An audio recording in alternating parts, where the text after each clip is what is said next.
All right, guys, I'm gonna demonstrate for y'all today the loaded frog stretch. So if you're familiar with a frog stretch, that is this position where we're kneeling on our feet and then we spread our legs as wide as we can, and then we try to turn our inner heel in as far as we can.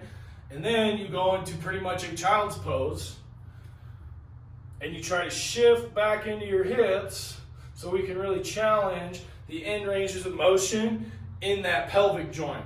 Now for people, athletes especially, that are a lot stronger and have tighter adhesions in their joints, I like to opt for something that adds a little more load into the mobility exercise so we can get an enhanced effect. So for me personally, that's how I came up with the banded version of this. So that's how we're gonna do it.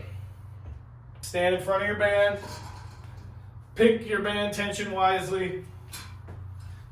We're gonna put it up under our lower back. Get into our position. I like to have my arms outstretched in front of me. And then turn your heels in and then relax deep into the position. Feel free to rock back and forth from these. Feel free to rock back and forth out of these positions because it's more likely going to be a lot. But just like any other stretch that we're going to do, make sure just take it slowly, breathe, and ease your way into positions. If you're a beginner, start with 30 seconds. If that's too easy, bump up the time a little bit. Generally, I wouldn't say you really need to do much longer than 2 minutes of this stretch, but you can feel free to work up to that time limit to see how your hips respond to this.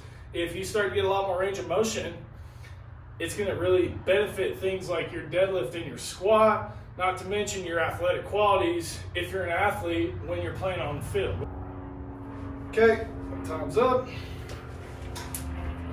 Just grab the band, crawl out. All right, so loaded frog stretch. If you have any questions on that, message me on Instagram, and I'll see you in the next video.